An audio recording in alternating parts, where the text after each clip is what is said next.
ನನ್ನುಸಿರ ಉಸಿರಾಗಿ ನೀನು ಹೃದಯದಿ ನೆಲೆಸಿರುವೆ. ನನ್ನುಸಿರ ಉಸಿರಾಗಿ ನೀನು ಹೃದಯದಿ ನೆಲೆಸಿರುವೆ. ನಿತ್ಯ ನಿನ್ನನು ನೆನೆಯುತ್ತ ನಾನು ಬಾಳಲಿ ಧನ್ಯತೆ ಪಡೆದಿರುವೆ. ನನ್ನುಸಿರ ಉಸಿರಾಗಿ ನೀನು ಹೃದಯದಿ ನೆಲೆಸಿರುವೆ. ನನ್ನುಸಿರ ಉಸಿರಾಗಿ ನೀನು ಹೃದಯದಿ ನೆಲೆಸಿರುವೆ.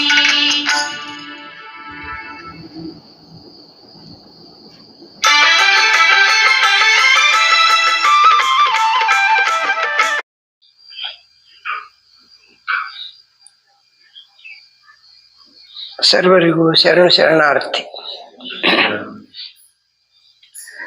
ಶರಣ ಬಂಧುಗಳೇ,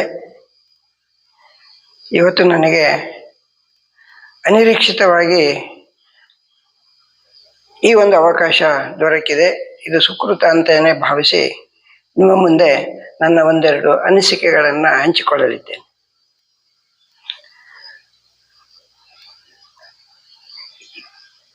ಇಲ್ಲಿಗೆ ಈ ಕ್ಷೇತ್ರಕ್ಕೆ ಬರುವುದೇ ಒಂದು ಸುದೈವ. ಈ 3 ತಿಂಗಳ ಹಿಂದೆ ನಾನು ಇಲ್ಲಿಗೆ ನನ್ನ ಸ್ನೇಹಿತರೊಂದಿಗೆ ಬಂದಿದ್ದೆ. ಕರ್ನಾಟಕ ಯೂನಿವರ್ಸಿಟಿಯಲ್ಲಿ ಯಾವುದೋ ಒಂದು ಕಾನ್ಫರೆನ್ಸಿಗೆ ಬಂದಾಗ ಅಲ್ಲಿ ನನ್ನ ಸ್ನೇಹಿತರು ಹೇಳಿದರು, ಅದಕ್ಕಿಂತ ಮುಂಚೆನೇ ಇದ್ರ ಸ್ವಾಮೀಜಿಯವ್ರ ಬಗ್ಗೆ ವಿಷಯ ತಿಳ್ಕೊಂಡಿದ್ದೆ. ಆಮೇಲೆ ಕೆಲವು ಅವರ ಯೂಟ್ಯೂಬ್ನಲ್ಲಿ ಭಾಷಣಗಳನ್ನು ಕೂಡ ಕೇಳಿದ್ದೆ. ಇಲ್ಲಿಗೆ ಬಂದಾಗ ಆದ ಅನುಭವನೇ ಬೇರೆ, ಅದೊಂದು ರೋಮಾಂಚನವಾದ ಅನುಭವ. ಇದಕ್ಕೆ ಕಾರಣ ಹಲವಾರು. ಮೊದಲನೇದಾಗಿ ನಮ್ಮ ಬಸವಾನಂದ ಸ್ವಾಮಿಗಳ ಸಾಧನೆ, ಅವರಿಗೆ ಸಮಾಜದಲ್ಲಿರ್ತಕ್ಕಂಥ ಕಳಕಳಿ, ನಿಸ್ವಾರ್ಥತೆಯಿಂದ ಸೇವೆ ಮಾಡಬೇಕು. ಹೇಗೆ 12ನೇ ಶತಮಾನದ ಬಸವಣ್ಣನವರ ಒಂದು ಸಂದೇಶದಂತೆ ಶರಣರು ಏನು ಬಿಟ್ಟು ಹೋಗಿದ್ದಾರೆ ಅವರ ಇದರಂತೆ. ಅದಕ್ಕಾಗಿ ಮೊಟ್ಟ ಮೊದಲನೇದಾಗಿ ನಾನು ಬಸವಾನಂದ ಸ್ವಾಮಿಗಳ ಚರಣ ಕಮಲಗಳಿಗೆ ಶಿರಸಾಷ್ಟಾಂಗ ನಮಸ್ಕಾರಗಳನ್ನು ಮಾಡ್ತೀನಿ. ನಮಗೆಲ್ಲರಿಗೂ ಗೊತ್ತಿರೋ ಹಾಗೆ ಇವತ್ತು ಈ ಒಂದು ಸಂಸ್ಕೃತಿ ಕರ್ನಾಟಕದಲ್ಲಿ ಅಷ್ಟೇ ಅಲ್ಲ, ಭಾರತದಲ್ಲಿ ಅಷ್ಟೇ ಅಲ್ಲ, ವಿದೇಶಗಳಲ್ಲಿ ಕೂಡ ಶರಣ ಸಂಸ್ಕೃತಿ ಒಂದು ರೀತಿಯ ಹೊಸ ಅನುಭವ, ಹೊಸ ಸಂದೇಶ ಮತ್ತು ಹೊಸ ಯೋಚನೆಗಳನ್ನು ಪ್ರಾರಂಭ ಮಾಡಿದೆ.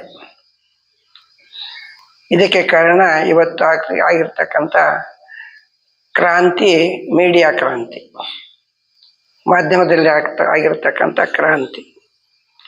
ಆದರೆ ಈ ಮಾಧ್ಯಮ ಏನೂ ಇಲ್ಲದಂಥ ಸಂದರ್ಭದಲ್ಲಿ ನಮ್ಮ ಕರ್ನಾಟಕದ ಒಂದು ಭಾಗದಲ್ಲಿ ನಡೆದ ಶುರುವಾದ ಈ ಕ್ರಾಂತಿ ಇಡೀ ಭಾರತದಲ್ಲೆಲ್ಲ ಹೇಗೆ ಪ್ರಚಾರ ಆಯಿತು, ಹೇಗಾಯಿತು ಅನ್ನೋದು ನಮಗೆ ಆಲೋಚನೆ ಮಾಡಬೇಕಾದಂಥ ವಿಷಯ. ಅದಕ್ಕೆ ಕಾರಣ ಅದು ಬಸವಣ್ಣನವರ ವ್ಯಕ್ತಿತ್ವ ಮತ್ತು ಅವರ ವ್ಯಕ್ತಿತ್ವದಿಂದ ಪ್ರಭಾವಗೊಂಡು ಕರ್ನಾಟಕದಿಂದ ಮೂಲೆ ಮೂಲೆಗಳಿಂದ ಮೊದಲು ಬಂದು ಅವರ ಒಂದು ಕ್ರಾಂತಿಯಲ್ಲಿ ಭಾಗವಹಿಸಿದ್ದ ಒಂದು ಕಾರಣ. ಆದರೆ ಅದರಲ್ಲಿ ಪ್ರಾರಂಭವಾದ ಅವರ ಅನಿಸಿಕೆಗಳನ್ನು ಹಂಚಿಕೊಂಡ ಅನೇಕ ಜಂಗಮರು ನಾಡಿನ ರಾಷ್ಟ್ರದ ಮೂಲೆ ಮೂಲೆಗೂ ಕೂಡ ಹೋಗಿ ಬಸವಣ್ಣನವರ ಬಗ್ಗೆ, ಇಲ್ಲಿ ನಡ್ತಾ ಇರತಕ್ಕಂಥ ಕ್ರಾಂತಿಯ ಬಗ್ಗೆ ಒಂದು ವಿಷದಪಡಿಸಿದರು, ಎಲ್ಲರಿಗೂ ತಿಳಿಸಿದರು. ಅಂತೆಯೇ ಕಾಶ್ಮೀರದ ಮೂಲೆಯಲ್ಲಿರ್ತಕ್ಕಂಥ ಮಹಾರಾಜ ಮಹಾದೇವಯ್ಯನವರು ಕೂಡ ಅವನ ರಾಜತ್ವವನ್ನೆಲ್ಲ ತ್ಯಾಗ ಮಾಡಿ ಇಲ್ಲಿ ಬಂದು ಕಾಯಕ ಮಾಡಕ್ಕೆ ಶುರು ಮಾಡಿ. ಈ ಕಾಯಕ ಅನ್ನೋದು ಇಡೀ ವಿಶ್ವಕ್ಕೆ ಬಸವಣ್ಣನವರು ಕೊಟ್ಟ ಅಪೂರ್ವವಾದ ಕಾಣಿಕೆ. ಅದಕ್ಕಿಂತ ಮುಂಚೆ ಬೇರೆ ಬೇರೆ ಕಮ್ಯುನಿಸ್ಟ್ ರಾಷ್ಟ್ರಗಳಲ್ಲಿ, ಬೇರೆ ಬೇರೆ ರಾಷ್ಟ್ರಗಳಲ್ಲಿ ಏನೇನೋ ಕ್ರಾಂತಿಗಳು ಆದವು.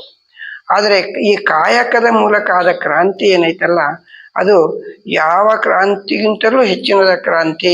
ವಿಶ್ವದಲ್ಲಿ ಪ್ರಪ್ರಥಮ ಬಾರಿಗೆ ಈ ಕಾಯಕ ಸಮಗ್ರವನ್ನು ಒಳಗೊಂಡಂತಹ ಒಂದು ಕ್ರಾಂತಿ. ಏನದು ಸಮಗ್ರ? ಆ ಕಾಯಕದ ಆ ಆ ಮಹತ್ವ ತಮಗೆಲ್ಲರಿಗೂ ಗೊತ್ತಿದೆ, ನಾನೇನು ಅದನ್ನು ವಿಷದಪಡಿಸ್ಬೇಕಾಗಿಲ್ಲ. ಪ್ರತಿಯೊಬ್ಬರು ದುಡಿದು ತಿನ್ಬೇಕು. ದುಡಿದದ್ದೆಲ್ಲ ನಂದೇ ಅಲ್ಲ, ಅರ್ಧ ನಾನು ತಿಂದ ಮೇಲೆ ಇನ್ನರ್ಥವನ್ನ ಬೇರೆಯವರಿಗೆ ಹಂಚಬೇಕು, ಹಂಚಿ ತಿನ್ಬೇಕು. ಯಾರಿಗೆ ಹಂಚಬೇಕು? ಅವರು ಕೂಡ ಕಾಯಕ ಮಾಡ್ಲಿಲ್ದವರಿಗೆಲ್ಲ ಅದು ಹಂಚೋದು. ಎಲ್ಲರೂ ಕೂಡ ಕಾಯಕ ಮಾಡಬೇಕು. ಅವ್ರು ಮಾಡೋ ಕಾಯಕದಿಂದ ಅವ್ರೇನು ಅವ್ರ ಕಾಯಕ ಏನು ಅಂತಂದ್ರೆ, ಅವರು ಬೇರೆ ಬೇರೆ ಈಗ ಜಂಗಮರೇ ಮಾಡ್ತಾರ, ಬೇರೆ ಬೇರೆ ಕಡೆಗೆ ಹೋಗಿ ಧರ್ಮ ಪ್ರಚಾರ ಮಾಡಿದ್ರು. ಅದೇ ಅವ್ರ ಕಾಯಕ. ಅವರು ದುಡಿಮೆ ಇಲ್ದಾಗಿ ಈ ಕಾಯಕ ಮಾಡುವಾಗ ಅವ್ರು ಯಾರಿಗೆ ಇದು ಮಾಡಬೇಕು ಅಂದ್ರೆ, ಈ ಕಾಯಕದ ಮಹತ್ವ ಎಷ್ಟಿದೆ ಅಂತಂದ್ರೆ ಇವತ್ತು ಅದನ್ನ ನಮ್ಮ ರಾಜಕೀಯ ಧುರೀಣರು ಅರ್ಥ ಮಾಡ್ಕೋಬೇಕಾಗಿದೆ. ಯಾರೂ ದುಡಿದೆಲ್ಲ ಹಾಗೇ ತಿಂದು ಉಂಡು ಮಲಗಿ ನಿದ್ದೆ ಮಾಡಿ ಇದು ಮಾಡಕ್ಕೋಸ್ಕರ ಅವ್ರಿಗೆ ಏನೇನೋ ಇದನ್ನ ಕೊಟ್ಟು ಅವ್ರು ದುಡಿಯೋ ಅಂತವ್ರನ್ನು ಕೂಡ, ದುಡಿಯಕ್ ಮನಸ್ಸಿದ್ದು ದುಡಿತಾ ಇದ್ದವ್ರನ್ನು ಕೂಡ ಇದನ್ನ ಮಾಡಕ್ಕೆ ಇದು ಮಾಡ್ಬಿಟ್ಟಿದ್ದಾರೆ. ಅದಕ್ಕೆ ಬಸವಣ್ಣವರು ಎಂತ ಕಾಯಕ ಮಾಡಿ ಅಂತ ಹೇಳಿದ್ರೆ ಯಾರು ಮಾಡ್ತಿರ್ಲಿಲ್ಲ. ಅವಾಗ ಯಾರಿದ್ರು ಎಲ್ಲರೂ ಪೂಜೆ ಮಾಡೋರು ಅಷ್ಟೇ. ಈ ಪೂಜೆ ಯಾಕೆ ಮಾಡ್ತಿದ್ರು? ಪೂಜೆ ಮಾಡಿದ್ರೆ ನಮ್ಗೆ ಒಳ್ಳೆ ಫಲ ಸಿಗುತ್ತೆ, ನಾವು ನೇರವಾಗಿ ವೈಕುಂಠಕ್ಕೆ ಹೋಗ್ತೇವೆ ಅಥವಾ ಸ್ವರ್ಗಕ್ಕೆ ಹೋಗ್ತೇವೆ ಅಂದ್ರೆ ಒಂದು ಭಾವನೆ ಇತ್ತು. ಪೂಜೆ ಮಾಡ್ಬೇಕು, ಅದಕ್ಕೋಸ್ಕರ ದೇವರ ಪೂಜೆ ಮಾಡ್ಬೇಕು ಅಂತ. ಆದ್ರೆ ಬಸವಣ್ಣವ್ರು ಏನ್ ಹೇಳಿದ್ರು? ಕಾಯಕವೇ ಕೈಲಾಸ. ನೀವು ಪೂಜೆ ಮಾಡೋದಕ್ಕಿಂತ ಒಂದು ಹೆಜ್ಜೆ ಮುಂದೆ ಹೋದ್ರು ಅವರು. ಪೂಜೆ ಮಾಡಿ ಕೈಲಾಸಕ್ಕೆ ಹೋಗೋದಕ್ಕಿಂತ ಕಾಯಕ ಮಾಡಪ್ಪ ಸಾಕು, ನೀನ್ ಕೈಲಾಸಕ್ಕೆ ಹೋಗ್ತೀಯ ಅಂತ. ಈ ಕಾಯಕದಲ್ಲಿ ಅಫ್ಕೋರ್ಸ್ ಈ ಪೂಜೆನೂ ಒಂದು ಭಾಗ ಇದೆ. ಅಂದ್ರೆ ಇದು ವಿಶ್ವಕ್ಕೆ ಕೊಟ್ಟ ವಿನೂತನವಾದ ಸಂದೇಶ. ಕಾಯಕದ ಮಹತ್ವ ಏನದ್ರ ಬಗ್ಗೆ ನಾನು ಒಂದೆರಡು ಅನಿಸಿಕೆಗಳನ್ನ ತಮ್ಮೊಂದಿಗೆ ಹೇಳಿದ್ದೇನೆ. ಅದಕ್ಕಿಂತ ಮುಂಚೆ ಈ ಕಾಯಕದ ಬಗ್ಗೆ ಮತ್ತಿತರ ಬಗ್ಗೆ ತಮ್ಮಲ್ಲಿ ಏನಾದ್ರೂ ವಚನಗಳನ್ನು ಯಾರಾದ್ರೂ ಹೇಳೋರಿದ್ರೆ ಹೇಳ್ಬೋದು. ಕಾಯಕದ ಮಹತ್ವದ ಬಗ್ಗೆ ಅದ್ ಮುಂದೆ ಆಮೇಲೆ ನಾನು ಮುಂದುವರಿಸ್ತೇನೆ. ಈಗ ಮುಂಚೆ ನಾನು ಮುಗಿಸ್ಬಿಡ್ಬೇಕಾ 20 ನಿಮಿಷದಲ್ಲಿ? ಓಕೆ, ಆಮೇಲೆ ಆದ್ರೆ ಹೇಳೋಣ ಈ ವಚನಗಳನ್ನು ಕಾಯಕದ ಮಹತ್ವದ ಬಗ್ಗೆ. ಈ ಕಾಯಕ ಮಾಡ್ತಾ ಮಾಡ್ತಾ ಆ ಸಂಸ್ಕೃತಿ ಎಷ್ಟು ಚೆನ್ನಾಗಿ ಜನಗಳು ಕೈಲಾಸಕ್ಕೆ ಹೋಗ್ತಾರೆ. ಇಲ್ಲ, ಈ ಕೈಲಾಸ ಇಲ್ಲೇ ಐತಿ ಅಂತ ಬಸವಣ್ಣರು ಅದನ್ನೂ ಹೇಳಿದ್ದಾರೆ. ಕೈಲಾಸ ಅನ್ನೋದು ಅಲ್ಲಿ ಇಲ್ಲ, ಸ್ವರ್ಗ ಎಲ್ಲ ಇಲ್ಲೇ ಇದೆ. ಮತ್ತೆ ಅಲ್ಲಿ ಇಲ್ಲಿ ಬೇರೆ ಕಡೆಗೆ ಏನು ಇದು ಇಲ್ಲ, ಸ್ವರ್ಗ ನರಕ ಎಲ್ಲ ಇಲ್ಲೇ ಮರ್ತ್ಯಲೋಕದೆಲ್ಲ ಇದಾವೆ ಅಂತಾನೆ ಹೇಳಿದ್ದಾರೆ. ಆದ್ರೆ ನಾವು ಮರ್ತ್ಯಲೋಕವನ್ನೇ ಕೈಲಾಸ ಮಾಡೋದು ಹೆಂಗೆ ಅಂತ ಕಾಯಕದ ಮೂಲಕ ತೋರಿಸ್ಕೊಟ್ರು ಅವರು. ಇದರ ಮಹತ್ವವನ್ನು ಅರಿತುಕೊಂಡು ಅನೇಕ ಶರಣರು ಬಂದವರೆಲ್ಲರೂ ಕೂಡ, ರಾಜರು ಇರ್ಬೋದು, ಮಂತ್ರಿಗಳು ಇರ್ಬೋದು, ಸೈನಿಕರು ಇರ್ಬೋದು, ಎಲ್ಲರೂ ಕಾಯಕ ಅವ್ರವ್ರ ಇದ್ದಿದ್ದಕ್ಕೆ ಪ್ರಕಾರ ಒಂದು ಕಾಯಕ ಆರಿಸ್ಕೊಳ್ತಾರೆ. ಅದರಲ್ಲಿ ಒಬ್ರು ನುಲಿಯ ಚಂದಯ್ಯ, ನಾನು ಒಂದೆರಡು ಉದಾಹರಣೆಗಳನ್ನು ಮಾತ್ರ ಹೇಳ್ತೇನೆ. ನುಲಿಯ ಚಂದಯ್ಯ ಒಂದು ಕಾಯಕ ಮಾಡ್ತಾನೆ. ಏನು? ಅವನು ನೂಲೋದು, ಹಗ್ಗ ಮಾಡೋದು. ರೈತರಿಗೆ ಬೇಕಾದಂತ ಹಗ್ಗ ಇರ್ಬೋದು, ಮನೆಯಲ್ಲಿ ದನ ಕರುಗಳನ್ನು ಕಟ್ಟಕ್ಕೆ ಹಗ್ಗ ಇರ್ಬೋದು, ಹೊಲ ಹೊಡಿಲಿಕ್ಕೆ ಬೇಕಾದಂತ ಹಗ್ಗಗಳು, ಈ ಹಗ್ಗ ಮಾಡೋದೇ ಅವನ ಕಾಯಕ. ಅದನ್ನೇನು ಆ ಕಾಯಕ ಮಾಡುವಾಗ ಅವನೇನ್ ಮಾಡ್ತಿದ್ದ, ರಕ್ಷಣ್ ಪಟ್ಟಿ ಅಂತಂದು ಒಂದು ನಾರು ಇರತಕ್ಕಂತ ಒಂದು ಪಟ್ಟಿಗಳ ಬೆಳಿತವೆ ಕಾಡುಗಳಲ್ಲಿ. ಅದು ಹೆಚ್ಚು ಕಡಿಮೆ ಹೊಳೆ ದಂಡ, ಹಳ್ಳದ ದಂಡೆಗಳಲ್ಲಿ ಬೆಳಿತಾವ. ಅವನ್ನ ಮೊದಲು ಹೋಗಿ ಒಂದ್ ದಿವಸ ಹೋಗಿ ಅವನ್ನೆಲ್ಲ ಕಡಿದು ಅವನ್ನೆಲ್ಲ ನೀರಿನ ಅಂಶ ಇರ್ತಕ್ಕಂಥ ಮಳೆಯಲ್ಲಿ ಮುಚ್ಚಿಬಿಟ್ಟು ನೀರೆಲ್ಲ ಹರಿತಾ ಇರ್ಬೇಕು ಮೆಲ್ಲಕ್ಕೆ, ಅಥವಾ ನೀರಿನ ಅಂಶ ಇರ್ಬೇಕು. ಅದನ್ನ ಒಂದು 6 ಗಂಟೆ ಬಿಟ್ಟಾದ್ಮೇಲೆ ಅದು ಚೆನ್ನಾಗಿ ನೆನೆದ ಮೇಲೆ ಅದನ್ನ ಕಲ್ಲಿ ಹೊಡೆದು ನೀರು ಇರ್ಬೇಕು, ಕಲ್ಲು ಇರ್ಬೇಕು. ಕಲ್ಲಿಗೆ ಹೊಡೆಯೋದು, ನೀರು ಎತ್ಕೊಂಡು ಕಲ್ಲಿ ಹೊಡೆಯುತ್ತಾ ಇರೋದು ಅವನ ಕಾಯಕ. ಅದನ್ನ ಹೊಡೆದಾದ್ಮೇಲೆ ಅದು ನಾರು ಬರುತ್ತೆ. ಅದರಲ್ಲಿ ಆ ನಾರನ್ನ ಒಣಗಕ್ಕೆ ಹಾಕಿ ಒಣಗಿಸಿ ಆಮೇಲೆ ತಂದು ಹಗ್ಗ ಮಾಡ್ಬೇಕು ಅವನ ಕಾಯಕ. ಹಗ್ಗ ಹೊಸೆಯೋದು ಅಂತ ಹೇಳ್ತಾರೆ, ನಿಮ್ಗೆಲ್ಲರಿಗೂ ಗೊತ್ತೇ ಇದೆ ಹಗ್ಗ ಹೊಸೆಯೋದು. ಹಾಗೆ ಮಾಡಕರ ಒಂದ್ಸಲ ಹಿಂಗ್ ಬಡಿತಾ ಇರ್ತಾನೆ ಅದನ್ನ ಬಟ್ಟೆ ಸೆಳೋದಕ್ಕಿಂತ ಜೋರಾಗಿ. ಅವಾಗ ಏನಾಗ್ಬಿಡುತ್ತೆ, ಇದು ಮಾಡಕರ ಅವನ್ ಕೊಳ್ಳಾಗಿ ಕಟ್ಕೊಂಡಿದ್ದಂತ ಲಿಂಗ ಬಿದ್ದು ಬಿಡುತ್ತೆ ನೀರಲ್ಲಿ. ಅದು ಆ ಲಿಂಗ ಹೇಳ್ತದಂತೆ ಅಲ್ಲಿ, ಓ ನೋಡಪ್ಪ ಶರಣ, ನಾನು ಹೋಗ್ತಾ ಇದ್ದೀನಿ ಕಣೋ, ನೀನ್ ಬಿಟ್ಟು ಹಿಡ್ಕೋ ನೀರಲ್ಲಿ ಹರ್ಕೊಂಡು ಹೋಗ್ತಾನೆ ನಾನು, ನೀರು ಕರ್ಕೊಂಡು ಹೋಗ್ತಾ ಇದ್ದೆ, ನನ್ನ ಹಿಡ್ಕೊ ಅಂತ. ಹೋಗ ನಿಂದೇನು ಹಚ್ಚಿದಿ, ನನ್ನ ಕಾಯಕ್ಕೆ ಲೇಟ್ ಆಕತ್ತೆ ಅಂತ ನಾನು ಒದ್ದಾಡ್ತಾ ಇದ್ದೇನೆ, ನೀನು ಒಕ್ಕನೆ ಅಂತೆ, ಹೋಗು ಎಲ್ಲಿಗೆ ಹೋಗು ಅಂತ. ಎಷ್ಟು ಹೇಳಿದ್ರು ಕೇಳೋದಿಲ್ಲ. ಅಪ್ಪ ನಾನು ಕಾಯಕ್ಕೆ ಲೇಟ್ ಆಕತ್ತಾನೆ, ನಾನು ನಿನಗೆ ಸಹಾಯ ಮಾಡ್ತೀನಿ ಕಣೋ, ಇಟ್ಕೊಳ್ಳೋ ನನ್ನ ಕಟ್ಕೊಳ್ಳೋ, ಮತ್ತೆ ಇಲ್ಲಿ ನಾನು ಹೋಗ್ಬಿಡ್ತೇನೆ ಅಂತಂತ ಗೋಗರಿತೈತೆ. ಹೌದಾ, ನನಗೆ ಸಹಾಯ ಮಾಡ್ತೀಯಾ, ಹಂಗಾರೆ ತಡಿ ಅಂತೇಳಿ ಹೋಗಿ ನೀರಲ್ಲಿ ಹೋಗಿ ಹೋಗಿ ಇಳ್ಕೊಂಬಂದು ಕಟ್ಕೊಂತಾನೆ. ಅದಕ್ಕೆ ಹೇಳಿದ್ದೆಲ್ಲ ಹೊತ್ಕ ಇದ್ದಾನೆ ನನ್ನ ಜೊತೆಗೆ ಅಂತೇಳಿ ನಾರು ಇದನ್ನ ಮಾಡಿದ್ದನ್ನೆಲ್ಲ ಹೊತ್ಕೊಂಡು ಹೋಗಿ ಅಲ್ಲಿ ಇಡ್ಬೇಕು. ಆಮೇಲೆ ಅಷ್ಟೇ ಅಲ್ಲ, ಇವತ್ತು ನನ್ನ ಕಾಯಕ ಪೂರ್ತಿ ನೀನು ಸಹಾಯ ಮಾಡ್ತೀನಿ ಅಂದಿದ್ದೆಲ್ಲ ನಿಂತ್ಕೋ ಅಲ್ಲಿ. ಅವನಂದ್ರೆ ಬಾಲಕನಾಗಿ ಲಿಂಗನ ಹೊತ್ಕೊಂಡು ನಡ್ಕೊಂಡು ಹೋಗ್ಬೇಕಲ್ಲ, ಲಿಂಗ ಬಾಲಕ ಆಗ್ಬಿಟ್ಟು ಹೊತ್ಕೊಂಡು ಹೋಗ್ತದ. ಹೊತ್ಕೊಂಡು ಹೋಗಿ ಅಲ್ಲಿ ಇಟ್ಟು ಆಮೇಲೆ ಮುಂದೆ ಏನ್ ಮಾಡ್ಬೇಕು ನಾನು ಅಂತ ಕೇಳ್ತದೆ. ಆಮೇಲೆ ಹಗ್ಗ ಹೊಸಿತೇನೆ, ಅಲ್ಲಿ ತನಕ ಹಗ್ಗ ಹೊಸದು ಹಿಂಗೆ ಮಾಡು, ನಾನು ಹೆಂಗೆ ಹೇಳ್ತೇನೆ, ನಾನು ಹೆಂಗೆ ಹೊಸಿತೇನೆ ಹಂಗೆ ನೀನು ಹಿಂಗೆ ಮಾಡ್ಬೇಕು. ಹೆಣ್ಮಕ್ಳು ಜಡಿ ಹೆಣ್ಕೋತಾರಲ್ಲ ಹಾಗೆ ಹಂಗೆ ಮಾಡ್ತಾ ಹಾಗೆ ಮಾಡಿ ಹಗ್ಗ ಮಾಡೋದು. ಆಮೇಲೆ ಅದನ್ನೆಲ್ಲ ಮಾಡಿ ಆದ್ಮೇಲೆ ಆಯ್ತು ನಿಂದಿವತ್ತು ಅಂದ್ರೆ ಆಮೇಲೆ ಅದು ಕೊಳ ಲಿಂಗ ಬಂದು ಸೇರ್ಕೊಳ್ತದಂತೆ. ಅಂದ್ರೆ ಅಂತ ಅವನಿಗೇನೂ ಗೊತ್ತಿಲ್ಲ, ಹಗ್ಗ ಮಾಡೋದಷ್ಟೇ ಅವನಿಗೆ. ಬಸವಣ್ಣವರು ಕಾಯಕ ಕಾಯಕ ಮಾಡ್ಬೇಕು ನಾವು. ಆದ್ರಿಂದ ನನಗೆ ಮೋಕ್ಷ ಸಿಗೋದು ಅದರಿಂದ ಮಾತ್ರ ಅಂತ ಅವ್ರು ಬಲವಾಗಿ ನಂಬಿರ್ತಾರೆ. ಕಾಯಕ ಮಾಡದೇ ಇದ್ರೆ ಮೋಕ್ಷ ಇಲ್ಲ ಅನ್ನೋ ಒಂದು ಭಾವನೆ ಎಲ್ಲರಲ್ಲಿ ಬಂದಿರುತ್ತೆ. ಅದೇ ರೀತಿ ಇನ್ನೊಂದು ಆದಕ್ಕಿ ಮಾರಾಯನ ಕತೆ ನೀವು ಕೇಳಿರ್ತೀರಿ. ಅದನ್ನ ನಾನು ಈ ಕಾಯಕದ ಮಹತ್ವ ಹೇಳಕ್ ಮತ್ತೆ ನಾನು ರಿಪೀಟ್ ಮಾಡ್ತೇನೆ, ಗೊತ್ತಿರೋರು ಯಾರು ಬೇಜಾರ ಮಾಡ್ಕೋಬೇಡಿ. ಆದಕ್ಕಿ ಮಾರಾಯ ಹಿಂಗೇನೆ ಅವನ್ ಕಾಯಕ ಏನಂದ್ರೆ ಗಂಜಿ ಕುಡಿಯೋದು. ಗಂಜಿ ಮಾಡೋದು ಅವ್ರ ಹೆಂಡತಿ. ಗಂಜಿ ಮಾಡಕ್ ಅಕ್ಕಿ ಆರಿಸ್ಕೊಂಡು ಬರೋದು. ಎಲ್ಲಿ? ಪೇಟೆಗಳಲ್ಲಿ ಹೋಗಿ ಹೋಲ್ಸೇಲ್ ಅಂಗಡಿ ಮಾರ್ಕೆಟ್ನಲ್ಲಿ ಅಥವಾ ರೈಸ್ ಮಿಲ್ಗಳು ತಂದು ಸ್ಟಾಕ್ ಮಾಡ್ತಾರಲ್ಲ, ಅಲ್ಲಿ ಹೋಗಿ ಅಕ್ಕಿ ಬಿದ್ದಿರ್ತಾವ, ಲೋಡು ಅನ್ಲೋಡು ಮಾಡಕರ, ಹಳೆಯಕರ ಮತ್ತು ಕಸ ಹೊಡೆಯಕರ ಎಲ್ಲ ಬಿದ್ದವೆಲ್ಲ ಕಸ ಹೊಡೆದು ಬಿಸಾಕಿರ್ತಾರೆ ಅಂಗಡಿನವರೆಲ್ಲ. ಅದನ್ನ ಆರಿಸ್ಕೊಂಡು ಬರೋದು ಅವನ ಕಾಯಕ. ಶ್ರಮ, ಕಾಯಕದಲ್ಲಿ ಏನಂದ್ರೆ ಶ್ರಮ ಇರ್ಬೇಕು ಪ್ರತಿಯೊಬ್ರು. ಅವನು ಆರಿಸ್ಕೊಂಡು ಬಂದು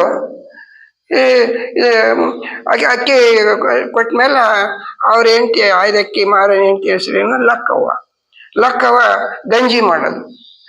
ಆ ಗಂಜಿ ಮಾಡೋದು ಅದು ಎಷ್ಟು ಫೇಮಸ್ ಆಗಿತ್ತಂದ್ರೆ, ಗಂಜಿ ಬಸವಣ್ಣರ ಮಹಾಮನೆಗಿಂತನೂ ಹೆಚ್ಚು ರುಚಿಯಾಗಿರ್ತೈತೆ ಅಲ್ಲಿ ಗಂಜಿ ಅಂತ ಒಂದು ಪ್ರತೀತಿ ಇರ್ತದೆ. ಬಸವಣ್ಣವರು ಹೌದಲ್ಲ ಇಷ್ಟು ಚೆನ್ನಾಗಿ ಗಂಜಿ ಇರುತ್ತೆ ಅಂತ ಹೇಳ್ತಾರೆ, ಒಂದ್ಸಲ ನಾನು ಹೋಗಿ ಕುಡಿಬೇಕು ಅಂತ ಹೇಳಿ ಅಲ್ಲಿ ಹೋಗಿ ಕುಡಿಬೇಕು ಅಂತ ಹೇಳಿ ಬೇರೆ ರೂಪ ಮಾಡ್ಕೊಂಡು ಹೋಗಿರ್ತಾರೆ. ರೂಪ ಚೇಂಜ್ ಮಂತ್ರಿಯಾಗಿ ಹೋಗೋದಿಲ್ಲ, ಸಾಮಾನ್ಯರಾಗಿ ಹೋಗಿ ಗಂಜಿ ಕುಡಿದಾಗ ಆ ರುಚಿನ ಎಷ್ಟು ಅದ್ಭುತ ರುಚಿ. ಅದಕ್ಕೆ ನೀನು ಇಷ್ಟು ಚೆನ್ನಾಗಿ ಫೇಮಸ್ ಆಗಿದೆ ಬಿಡಮ್ಮ, ನೀವು ಪಾಪ್ಯುಲರ್ ಆಗಿದೆಯಾ, ಪ್ರಸಿದ್ಧಿ ಆಗಿದೆ ಅಂತ ಹೇಳಿ ಏನ್ ಮಾಡ್ತಾನ ಅಲ್ಲಿ ಏನೋ ಒಂದು ಅಲ್ಲಿ ಚೀಲ ತುಂಬ್ಕೊಂಡಾಗ ಅಲ್ಲಿ ಇದನ್ನ ಮಾಡಿರ್ತಾನೆ, ಇಟ್ಟಿರ್ತಾನ ಅವನಲ್ಲಿ ಏನೋ ಒಂದು ಆಗಿನ ಕಾಲದ ವರಹಗಳು ನಾಣ್ಯಗಳನ್ನು ಇಟ್ಟು ಬಂದಿರ್ತಾನೆ. ಅದನ್ನ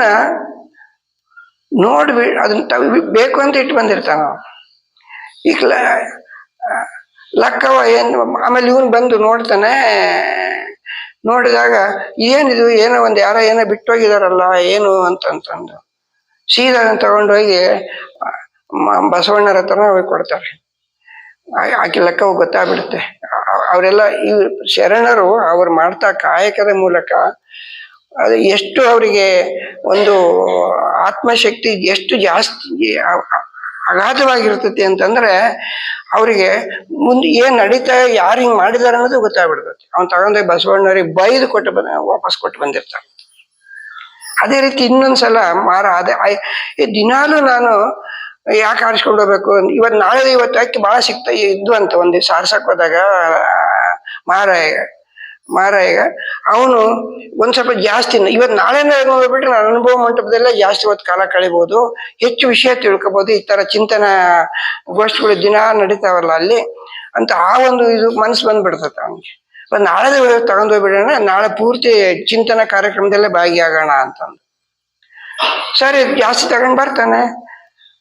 ಈ ಹಾರಿಸ್ಕೊಂಡು ಬಂದ್ ಕೂಡಲೇ ಲಕ್ಕವ ಗಂಡಿಗೆ ಹೇಳ್ತಾಳಂತೆ, ಏನು ನಿಮ್ಗೆ ಯಾಕೆ ದುರಾಸೆ, ನಾಳೆಗೆ ಬೇಕಾದ ಇವತ್ತು ತರೋದು ನಮ್ಮಂತ ಶರಣರಿಗಲ್ಲ, ಅದು ರಾಜರಿಗೆ ಇರ್ಬೇಕಾದ ಆಸೆ, ನಮಗಲ್ಲ ಅದು ಆಸೆ. ನೀವು ಮಾಡ್ತಾ ಇರೋದು ದೊಡ್ಡ ತಪ್ಪು. ಮೊದ್ಲೇ ಹೋಗಿ ಅವೆಲ್ಲಿರ್ತಾವೆ ಅರ್ಧ ನಮ್ಗೆ ಎಷ್ಟು ಬೇಕೋ ಅಷ್ಟು ಇಟ್ಕೊತಾನೆ, ಉಳಿದೋ ತಗೊಂಡು ಎಲ್ಲಿ ಬಿಸಾಕ್ಬೇಡ್ರಿ ಅಂತ. ಇವತ್ತಿನ ಮಹಿಳೆಯರು ಏನ್ ಮಾಡ್ತಾರೆ, ಸಾಮಾನ್ಯವಾಗಿ ತರಕಾರಿ ದಿನಸಿಗಳನ್ನೆಲ್ಲ ಒಂದು ವಾರಕ್ಕೆ ಹೋಗಿ ತಗೊಂಡು ಬಂದ್ರೆ, ಮುಂದಿನ ವಾರ ರೇಟ್ ಜಾಸ್ತಿ ಇರೋದು, ಉಳ್ಳಾಗಡ್ಡಿ ಟೊಮೆಟೊ ಹಣ್ಣು ಜಾಸ್ತಿ ಇರೋ ಟೈಮ್ನಲ್ಲಂತೂ ರೇಟ್ ಆಗ್ತಾ ಹೆಚ್ಚಿಗೆ ಆಗಾಕರ ಒಂದು ವಾರದವಲ್ಲ ಒಂದು ತಿಂಗಳು ಬಿಟ್ಟು ತಗೊಂಬರ್ರಿ, ಇಲ್ಲಿ ಮನೆಗೆ ಇಟ್ಕೊಳ್ಳೋಣ ಅಂತ ಹೇಳ್ತಾರೆ. ಗಂಡಿಗೆ ಜೋರು ಮಾಡ್ತಾರೆ. ಆದ್ರೆ ಅಲ್ಲಿ ಮಾರವ ನೋಡಿ, ಅಲ್ಲ ಲಕ್ಕವ್ವ ಗಂಡಿಗೆ ಹೇಳಿ ಮೊದ್ಲೇ ಹೋಗಿ ಬಿಸಾಕಿ ಬರ್ರಿ ನೀವು ಅದನ್ನ ಅಂತ ಹೇಳಿ ಉಳಿ ಅಕ್ಕಿನೆಲ್ಲ ಬಿಸಾಕಿ ಬರ್ತಾರೆ. ಅಂದ್ರೆ ಅದು ಎಷ್ಟು ಬೇರು ಇರುತ್ತೆ ಅವ್ರ ಮನಸ್ಸಿನಲ್ಲಿ ಕಾಯಕ ಅನ್ನೋದು. ಆಸೆ ಯಾಕೆ ಬೇಕು? ನಮ್ಮಂತ ಇಂಥ ಆಸೆ ಎಲ್ಲ ರಾಜರಿಗೆ ಹೊರತು ನಮಗೆಲ್ಲ, ಕಾಯಕ ಮಾಡುವ ಶರಣರಿಗಲ್ಲ ಅಂತ ಹೇಳ್ತಾರೆ. ಇವನ್ನೆಲ್ಲವನ್ನು ಈ ಕಾಯಕದ ಮಹತ್ವವನ್ನು ಚೆನ್ನಾಗಿ ಅರ್ಥಕೊಂಡ್ಬಿಟ್ರೆ ಅದ್ರ ನಮ್ಮ ಸಮಾಜ ಬೇರೆ ರೀತಿಯಲ್ಲೇ ಇರುತ್ತೆ. ಈಗ ನೋಡಿ, ಇವರು ಕಾಯಕ ಹೆಂಗ್ ಮಾಡ್ತಾರೆ, ನಮ್ಮ ಬಸವಾನಂದ ಸ್ವಾಮಿಗಳು ಅವ್ರ ಕಾಯಕ ಏನಪ್ಪ ಅಂದ್ರೆ ಎಲ್ಲರ ಆರೋಗ್ಯವನ್ನ ವೈದ್ಯ ಸಂಗಣ್ಣ ಮಾಡ್ತಾ ಇರ್ತಕ್ಕಂಥ ಕಾಯಕವನ್ನ ಇವ್ರು ಮುಂದುವರಿಸಿದ್ದಾರೆ. 12ನೇ ಶತಮಾನದಲ್ಲಿ ಬಸವಣ್ಣನವರ ಕಾಲದಲ್ಲಿ ಆ ಕಾಯಕ ಮಾಡಿದರು. ಒಂದು ಕಾಯಕದಲ್ಲಿ ನಿರತನಾದಡೆ ನೋಡಿ, ಅವನ ಸಮಯ ಪ್ರಜ್ಞೆ ಹೆಂಗಿತ್ತು. ನಾನು ಟೈಮ್ ಸರಿಯಾಗಿ ಹೋಗ್ಬೇಕು, ಅಲ್ಲಿ ನನ್ನ ಹಗ್ಗ ಮಾಡೋದು ಲೇಟ್ ಆಗಿ, ಆಮೇಲೆ ಮಾರೋದು ಲೇಟ್ ಆಗಿ, ಅದರಿಂದ ಆಮೇಲೆ ಈ ನನ್ನ ಕಾಯಕಕ್ಕೆ ಲೇಟ್ ಆಗ್ಬಿಡ್ತು ಅಂದ್ರೆ ಅಲ್ಲಿಗೆ ಅನುಭವ ಮಂಟಪಕ್ಕೆ ಹೋಗೋದು ಲೇಟ್ ಆಗಿ ಹೋಗ್ಬಾರ್ದು, ಅಲ್ಲಿ ತನಕನೂ ಯೋಚನೆ ಮಾಡ್ತಾರ ಅವ್ರು. ಇಲ್ಲಿ ನಾವು ವೈದ್ಯ ಸಂಗಣ್ಣ ಮಾಡಿದ ಕಾಯಕವನ್ನ ಗುರುಗಳು ಮಾಡ್ತಾ ಇದ್ದಾರೆ. ಚಿಂತನಾ ಗೋಷ್ಠಿಗಳನ್ನು ಅವರೇ ನಡೆಸ್ತಾ ಇದ್ದಾರೆ. ನಡ್ಸಕ್ಕಾರ ನಮಗೇನು ಆದೇಶ, ನೀವು ಇಷ್ಟು ಸಮಯಕ್ಕೆ ಇಲ್ಲಿ ಇರಬೇಕು ಅಂತ. ಈ ಕಾಯಕದಲ್ಲಿ ಸಮಯ ಪ್ರಜ್ಞೆ ಅನ್ನೋದನ್ನು ಕೂಡ ಇದೆ. ನಾವು ದುಡಿದು ತಿನ್ಬೇಕು ಅನ್ನೋ ಪ್ರಜ್ಞೆನೂ ಇದೆ, ಬೇರೆಯವರಿಗೆ ಹಂಚಿಕೊಂಡು ತಿನ್ಬೇಕು ಅನ್ನೋದು ಇದೆ, ಎಲ್ಲರನ್ನೂ ಸಮಾನತೆಯತ್ತ ಕೊಂಡೊಯ್ಬೇಕು ಅನ್ನೋ ಭಾವನೆನೂ ಇದೆ. ಅದರಿಂದ ಬಂಧುಗಳೇ, ನಾವು ಈ ಕಾಯಕದ ಮಹತ್ವವನ್ನು, ಬಸವಣ್ಣವರು ಮಾಡಿದ ಕ್ರಾಂತಿಯನ್ನ ನಾವು ಸದಾ ನೆನಪಿನಲ್ಲಿಟ್ಕೊಂಡು ನಮ್ಮ ಆರೋಗ್ಯವನ್ನು ಕಾಪಾಡ್ಕೋಬೇಕು. ನಾವೆಲ್ಲೇ ಯಾವ ಕೆಲಸ ಮಾಡಿದ್ರು ಕೂಡ ಇದು ನನ್ನದೇ ಅಲ್ಲ, ಸ್ವಲ್ಪನಾದ್ರೂ ನಾವು ಬೇರೆಯವ್ರಿಗೆ ಕೊಡಬೇಕು, ಹಂಚಬೇಕು. ಇಂಥ ಒಳ್ಳೆ ಕೆಲಸ ಮಾಡ್ತಿದ್ದಾರೆ, ನಾವು ಇಲ್ಲಿ ಹಂಚ್ಬೇಕು, ನಾವನ್ನ ಹೆಚ್ಚು ಹಣ ಇರೋರು ಇದ್ರಲ್ಲಿ ಹಂಚ್ಬೇಕು, ಇಲ್ಲಿ ಬೇರೆಯವ್ರಿಗೆ ಅನುಕೂಲ ಮಾಡಿಕೊಡ್ಬೇಕು. ಹಾಗೇನೆ ವೇಳೆಗೆ ಸರಿಯಾಗಿ ಇಲ್ಲಿ ಎಲ್ಲರೂ ಬಂದು ಕೇಳಿ ಚಿಂತನಾ ಗೋಷ್ಠಿಯಲ್ಲಿ ಭಾಗವಹಿಸ್ಬೇಕು ಅನ್ನೋದೆಲ್ಲವೂ ಕೂಡ ಈ ಕಾಯಕ ಶರಣ ಕ್ರಾಂತಿನಲ್ಲಿ ಇದೆ ಅನ್ನೋ ಮಾತನ್ನು ಹೇಳ್ತಾ, ಇನ್ನು ಅದಕ್ಕೆ ಹಲವು 10 ಮುಖಗಳಿದ್ದಾವೆ. ಶರಣರು ಮಾಡಿದ 12ನೇ ಶತಮಾನದ ನಮ್ಮ ಕ್ರಾಂತಿಗೆ ವಿಶ್ವದಲ್ಲಿ ಇಂಥ ಕ್ರಾಂತಿ ಎಲ್ಲೂ ನಡೆದಿಲ್ಲ. ಆ ಕ್ರಾಂತಿಯನ್ನ ನಾವು ಎಲ್ಲದನ್ನೂ ಮಾಡೋಕ್ಕಾಗದಿದ್ರು ಕೆಲವೊಂದು ನಮಗೆ ಅವಕಾಶ ಸಿಕ್ಕಾಗೆಲ್ಲ ಇದನ್ನ ನೆನಪಿನಲ್ಲಿ ಇಟ್ಕೊಂಡು ಇದನ್ನ ಪಾಲಿಸ್ಕೊಂಡು ಬರೋಣ, ಬೇರೆಯವರಿಗೆ ವಿಷಯಗಳನ್ನು ತಿಳಿಸೋಣ ಅನ್ನುವ ಭಾವನೆಯನ್ನ ನಾವು ಬೆಳೆಸ್ಕೊಳ್ಳೋಣ, ಅದರಂತೆ ನಡ್ಕೊಳ್ಳೋಣ ಅನ್ನೋ ಮಾತನ್ನು ಹೇಳ್ತಾ ನನ್ನ ಈ 2 ಮಾತುಗಳನ್ನ ಮುಗಿಸ್ತೀನಿ. ನಿಮ್ಗೆಲ್ಲರಿಗೂ ಧನ್ಯವಾದಗಳು.